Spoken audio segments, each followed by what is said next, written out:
Thank you for joining us for the 2021 Go Virtual Career Pathways Conference. I'm Travis Ripley. I'm from the San Diego County of Education and will be your room host today. Please feel free to use your chat to ask questions throughout the session. They will be answered either at the end or between slides. How would you guys like to answer those questions? Towards the end, what works for you? We can have questions put in the chat pod while I'm doing the presentation, but just be aware that I'll probably go over the materials or the questions that you're asking. Carrie is going to assist me in kind of not weeding through the questions, but going through the questions, reading them out loud to me so that if it applies to the slide, I will answer it then. If not, we do have sections for you to ask and we will answer. So you guys, please focus your questions there in the chat. And now I'd like to introduce Calypso Pereira Gomez, Project Specialist, and Carrie Morgan, the Program Coordinator for Credentialing the High Quality CTE. Hi, good afternoon, everyone. I am, again, Calypso Pereira Gomez. I am the Project Specialist here at the San Diego County Office of Education and the Teacher Effectiveness and Preparation team here. It's a long name. So we are a credentialing CTE or designated subject credentialing program, and we're just going to kind of go over what a CTE credential is, how to get one, how to get a teacher to get one, and get those individuals in those classrooms and help with your pathways. So, Carrie, would you like to introduce yourself a little bit? Sure, I'm Carrie Morgan. I work with Calypso in the Designated Subjects program. We also have Nancy Mora on staff here today. She is our new credential analyst, so she'll be helping out in the chat pod as well. Thank you. Okay, so we're going to get right into it. So the Career Technical Education Teaching Credential. So the most current credential was issued on or after January 1st, 2009. So the main thing with this part I want to emphasize, and I highlighted, is that when individuals clear this specific credential based on SB 1104, they will have English learner authorization embedded in their credential. So this is for those brand new teachers who do not have any kind of credential, they do not have any kind of EL authorization, which is required to be in the classroom. They will have this embedded in their credential when they clear this credential. So first they have to apply, get that preliminary credential, go through a program, clear that credential, and that will be embedded. Oh, and I just want to go over, sorry. So, and the CTE credential is specifically for grades 12 and below, and classes organized primarily for adults in career, technical, trade, or vocational courses. So this is not a credential that you can go stick a CTE teacher into a math class or an English class, general ed classes. This is not the credential for that. So the CTE, there's certain amount of CTE sectors. They are on the leaflet. There's agriculture and natural resources, arts, media and entertainment, building, trade, and constructions. I can say that I see a lot of all of them. I just feel like San Diego is very diverse in industries. So we do see a lot of these CTE sectors applied for and pathways. But one of them, I think one of the bigger ones is usually health science, information and communication technology, engineering. Those are some of the big ones that we do see. So the preliminary credential requirements. These requirements apply to all candidates applying for a CTE credential. They must provide evidence and experience of their industry experience and education or education. They must have at least a high school diploma or equivalency. This credential does not require a bachelor's degree. It does not require the basic skills requirement. So candidates do not have to worry about those requirements. They just have to have at least a high school diploma. Their industry makes them the expert. And they have to have fingerprints. So those are fingerprints for the commission and they need to have a certificate of clearance. So the fingerprints, the certificate of clearance is granted once their fingerprints are reviewed and they are deemed professional or responsible to obtain a credential. Each credential has its specific verifications that it needs. There's adult ed, there is special subjects or CTE. So each one of those is going to have its own specific credential requirements. Every application needs a 414 application like any other credential, like a single subject, multiple subject. And they do need to go through a commission approved designated subjects program to get a preliminary recommendation, and then also to get that clear recommendation. We here at San Diego County, we do the TE, we call it TEP, Teacher Effectiveness and Preparation Program, does have a designated subjects program. So now for the industry experience, this is where I feel there is a lot of confusion. I've broken it down to the ways that you can gather that industry experience. Anytime for a CTE credential, regardless of the combination of experience that you're using, either you're using the 3 years of full-time industry experience, or if you're using experience as a general ed teacher, that will count as 1 year. Or if you're using educational units, a candidate's always going to have at least 1 year of actual industry experience to qualify for this credential. And for the CT credential as well, there is that recency experience. So their experience must be at least 1,000 hours within the last 5 years. If they don't have 1,000 hours within the last 5 years of actual industry experience, then they need to provide at least 2,000 hours, 2 years of industry experience within the last 10 years. And then we just collect for a total of 3 years, 3,000 hours. There's different combinations of ways to do this, as I was mentioning before. Let's say you have a current teacher now who is teaching math, but you want them to get an engineering credential. The teacher can use a year of their full-time teaching, which can meet recency. So if their experience is from more than 5 years ago, 10 years ago, their current teaching experience will allow them to meet recency and gain 1 year of industry experience towards their credential. If they have educational units, this is like the third example here, they can use 24 units of industry, 24 units of that are in the industry towards their credential, which gives them a year, and then they would need to provide 1 year of actual industry experience. So this is the combinations. And again, this is where I see a lot of questions. I see a lot of scenarios. But anytime they have to have at least 1 year of industry experience to qualify for the credential. And then there's those advanced industry certifications. So an advanced industry certification would be like a dental hygienist, a barber, 911 operator certification. Those are the kind of advanced industry certifications. And I spelled that wrong there, advanced. So that gives them 1 year. This is not certification that they completed. They got a certificate saying you completed 3 hours of training. That's not advanced industry certification. Again, it's like those dental hygienists, those barbers. They're the ones that would have those advanced industry certifications. That counts for 1 year.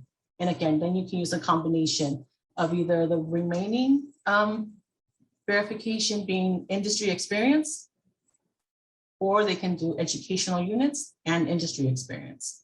Or if they're a teacher, again, they can do 1 year of their general ed teaching, provide an advanced industry certification, and then 1 year of actual teaching, of actual industry experience to qualify for the credential.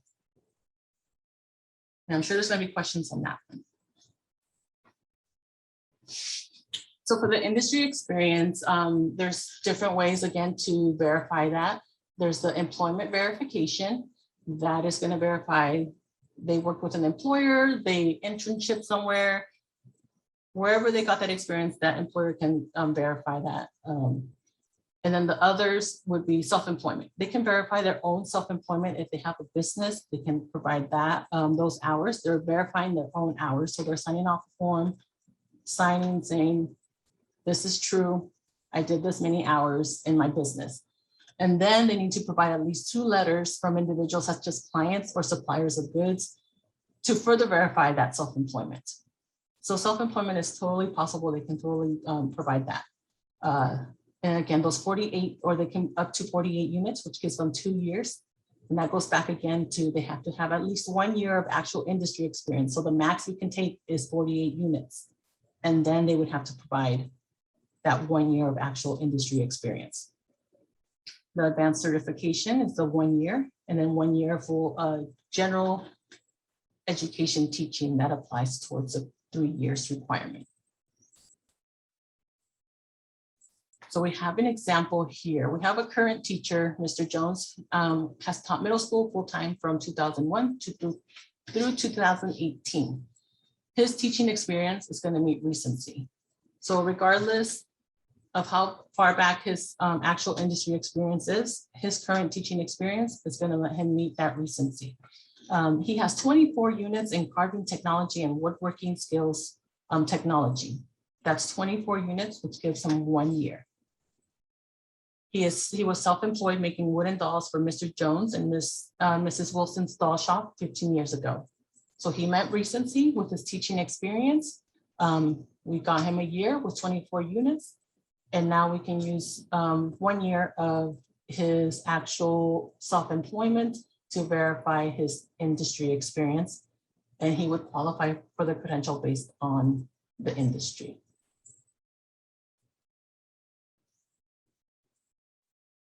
Do we have any questions so far? They've been answered in the chat pod. It was, does volunteer count as industry experience? Like not meaning they don't have to be paid. Yeah, it doesn't have to be paid, but just be aware. I don't know how much volunteering somebody is doing that they might not meet recency. If they're volunteering here and there, a couple hours every couple weekends throughout the year, you're not going to gather 1,000 hours within 5 years. It would be kind of hard. If they have anything else to supplement that, that's fine. But yes, it does not have to be paid. We've had people use volunteer, and the organization they volunteered at verified those hours.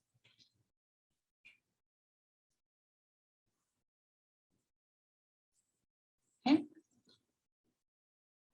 So anytime you have a brand new teacher going into the classroom with a CTE credential, they are going to have to get an English learner waiver. So that is applied for by the district on behalf of the candidate. So the English learner waiver is going to allow the candidate to complete the preliminary requirements, be authorized to have those English learners in their classroom. And then when they complete the program, they will have that English learner authorization embedded in their credential. So this is done annually. So the quicker the candidate completes the requirements within the time that they have to complete it, most teachers have to complete 2 years of teaching before they can clear their credential. You will need to apply for an English learner waiver. If it's a current teacher who already has a clear credential or they already have EL authorization, they do not need to obtain a waiver. As a program ourselves, we provide a progress letter that you submit along with the waiver saying that this candidate is in a program, they are making progress to clear their credential and have English learner authorization embedded. Usually, if you don't have a letter from a program saying that they're making progress, the commission will kick back that waiver and ask for a letter. So you do want to make sure that those candidates are making progress in their program so that you can get a letter from the program and include it in your English learner waiver application.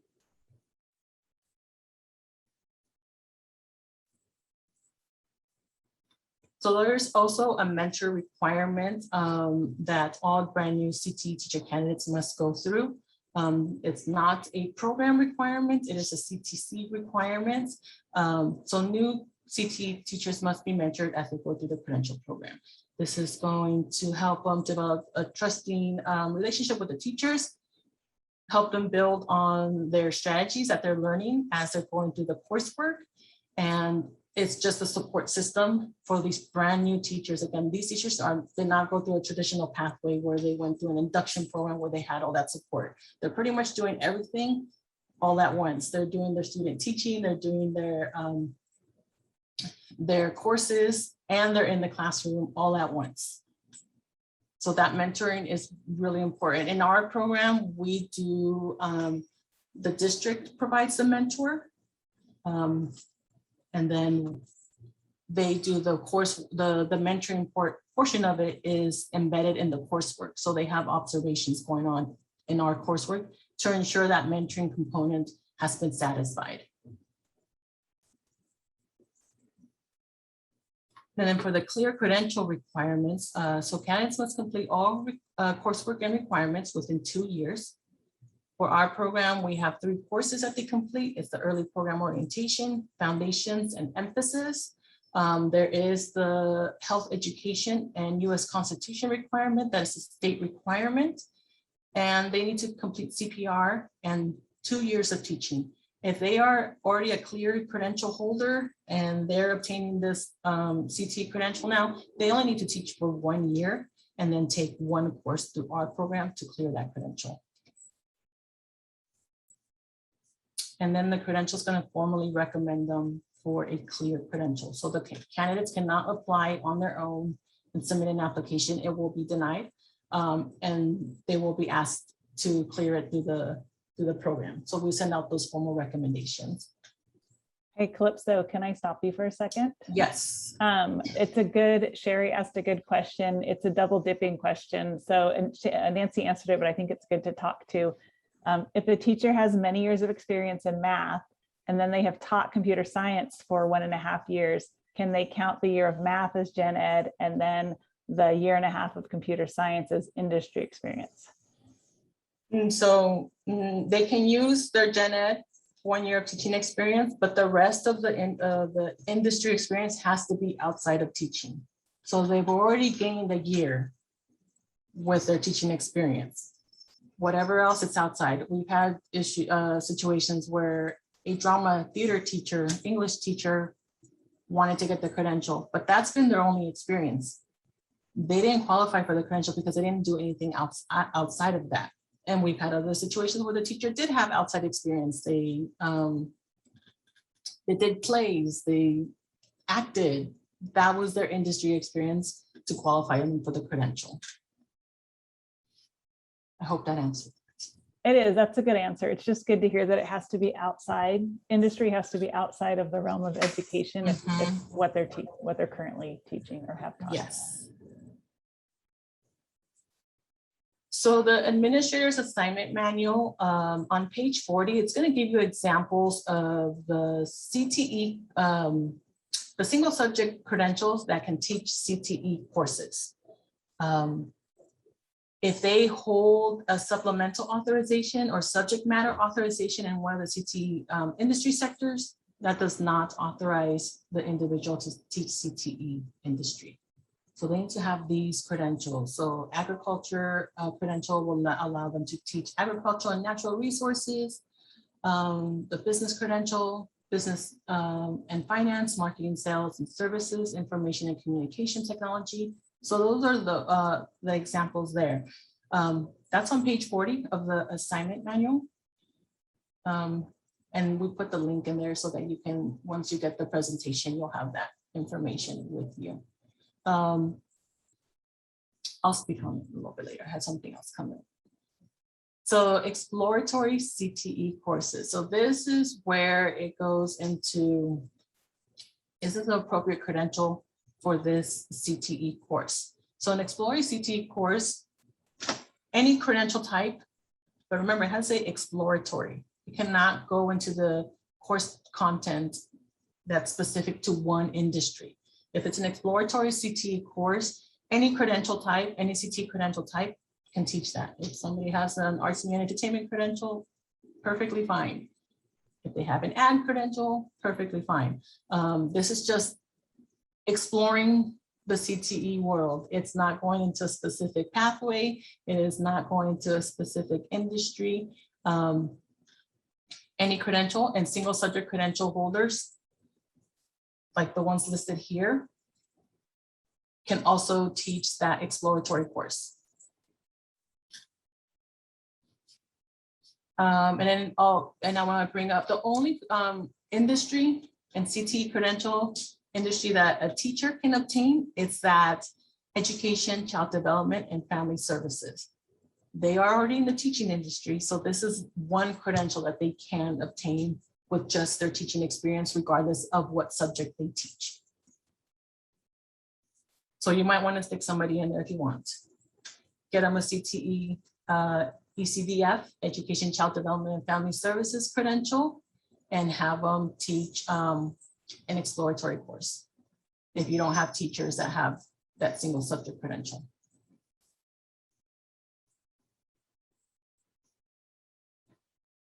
So this is an example of how it does, the exploratory course does meet the requirements of primary course content does not fall within one industry sector. Flexibility afforded for credential requirements. So again, you do not need to have a specific credential for this one. You can have any CTE and any of the eligible single subject credentials to teach this exploratory course.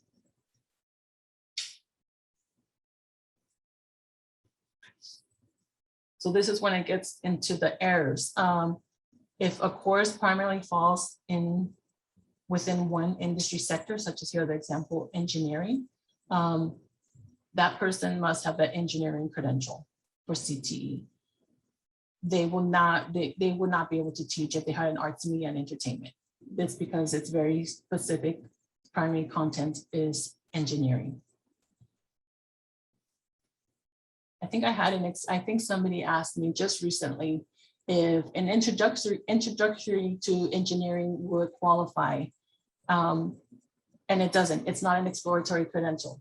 Even though it's an introduction to engineering, it's still within that specific content of engineering. So they would have to have that engineering credential. And we don't go too much into detail. That's probably another session into the assignments. But this is an example of how you can get that teacher into those exploratory classes. Do you have any other questions? Not at this time. I feel like I went through it so fast. Do you guys want to hear it again from the beginning?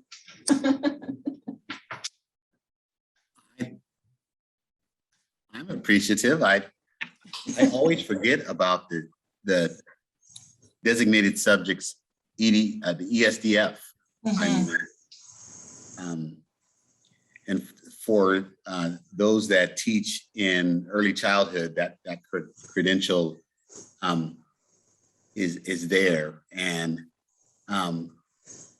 it tends to be one that kind of lives in that space.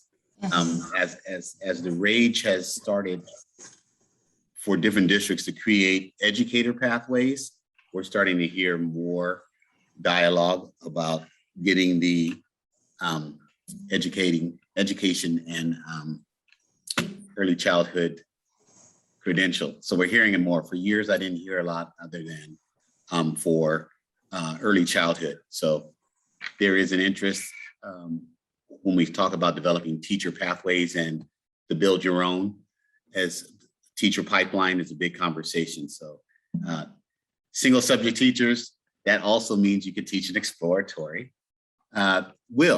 which is a plus when it comes down to having an opportunity to have a kind of a pre-CTE experience before students go into their pathway selection. So counselors really love to have an exploratory experience that leads into the pathways that may take place, especially if this is happening at the middle school, at the 8th grade level, as students go into the pathways and they start choosing sometimes not their home school, but they choice over to a different school because that school has the pathway that they really enjoyed when they went through the exploratory CTE course.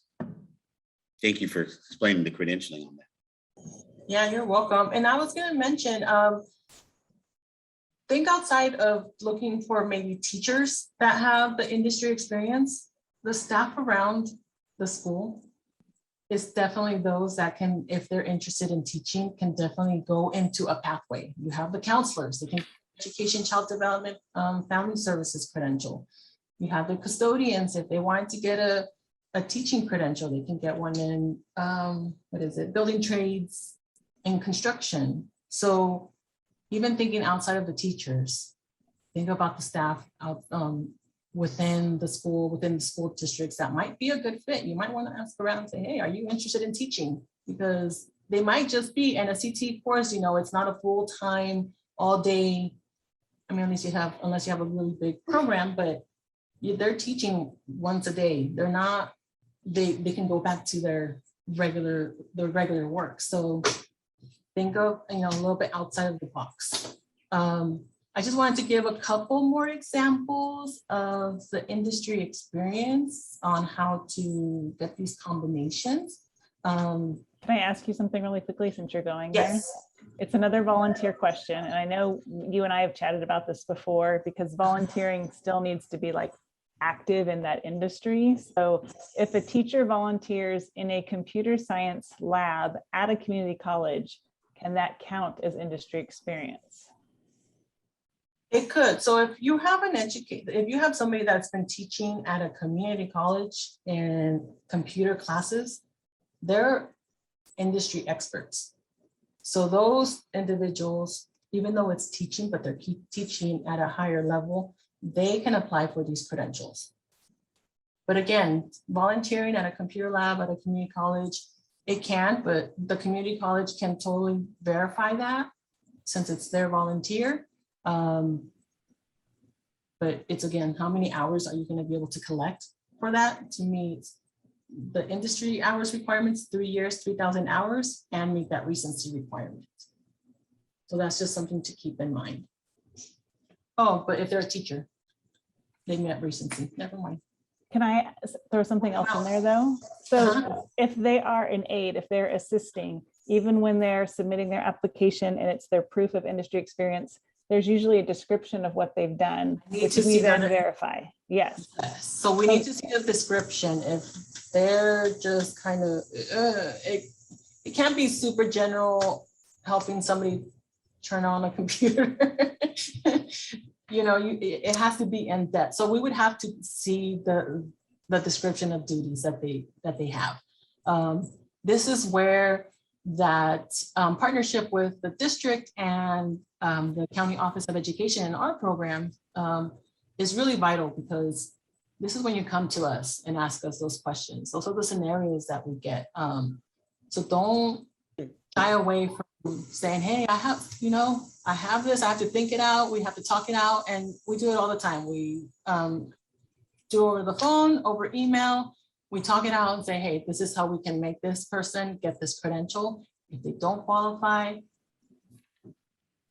there's no workaround that. This is like I was telling Al, this is not the workaround credential. The requirements, this is not the workaround credential for assignments. It's very specific, just like a single subject credential is very specific to the requirements and assignments. A C credential is going to be the same way.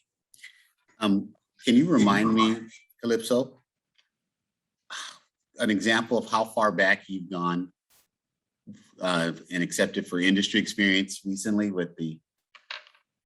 Oh, yes. I've gone as far back as to the early 90s. And I've even asked the commission during conferences, I'm like, so they provided recency with their teaching experience, but their computer IT experience is not from 1990 something. The industry has completely changed since the 90s. How are they still qualified? And it's because of that teaching experience. They've met that recency. We've collected 1,000 hours with that. And then we can go far back as we need to. Even though we can go as far back as we need to, you as an employer that's where you decide, is this a good candidate to actually teach this course? Just because they may qualify for the credential, there's still other aspects of a candidate to be a successful teacher in the classroom. So just kind of keep that in mind.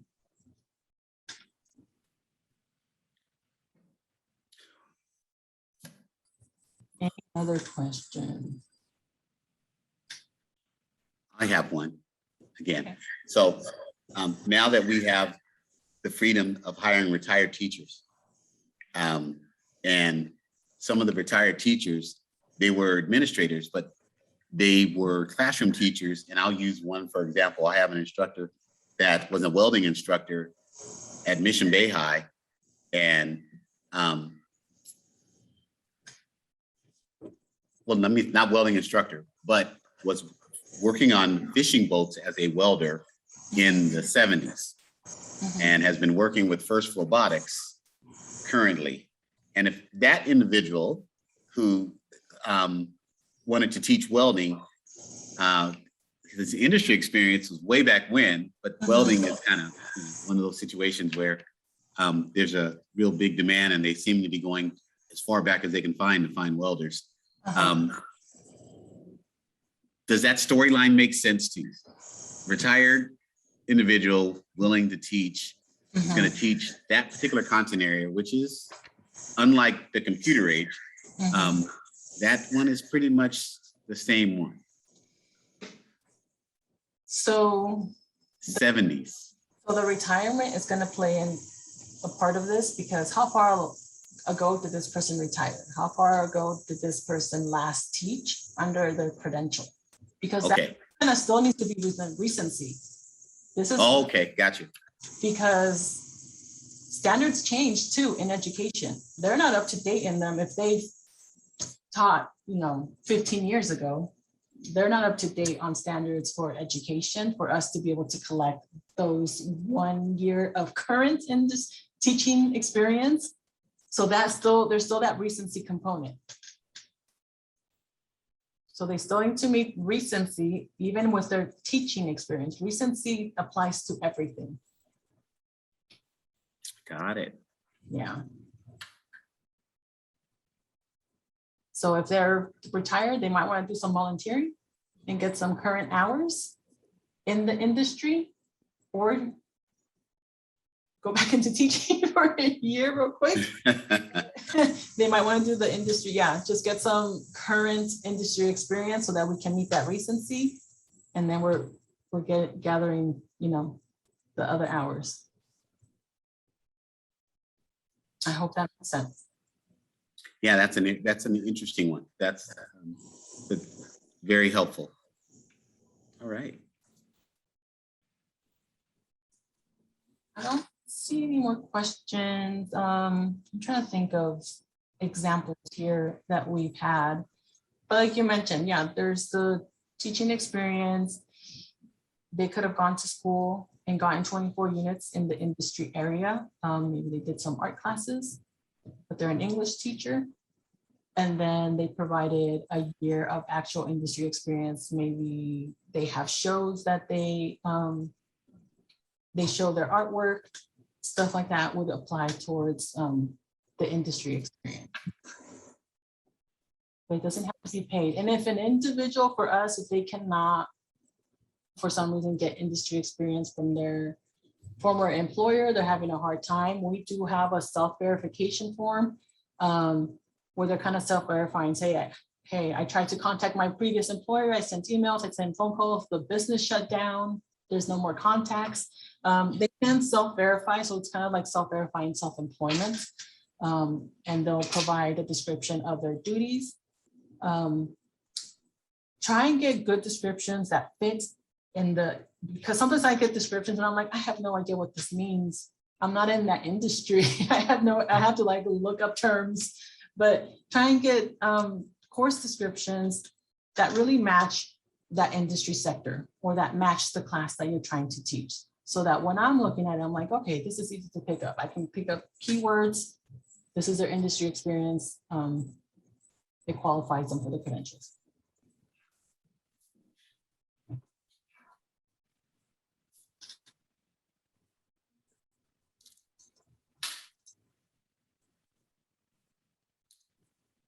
There was a question about AP institutes and do they count, or Google training, or those types of trainings? Where would you put that in the? We can count hours, but it's gonna be, I mean, those are where you're like, okay, I did a Google training, I have 5 hours, like Okay, kind of piecing together those. If you're really trying to piece together the industry experience, again, I don't know how much of an expert the person's going to be, and do you really want somebody that has really pieced together industry to be in the classroom as the industry expert? noted. Because I like to go dancing, and I go dancing and I can be like, hey, I'm a dancer. I'm going to teach everybody else how to dance like myself. So yeah, it's just, you're kind of doing that work and saying this is a good candidate to teach the actual class. And then we're just verifying your front work of, hey, this is a good candidate. Now we're going to give them a credential.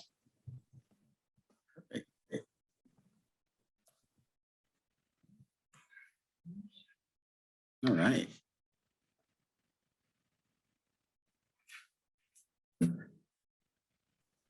I don't see that we have any more questions, but if anybody comes up with any kind of scenarios that have been burning a hole in your brain, go ahead and put it in the chat.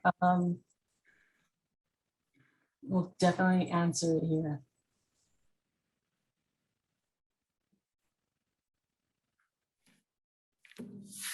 Thank you. Let's see. I don't have any questions, so. Is that it?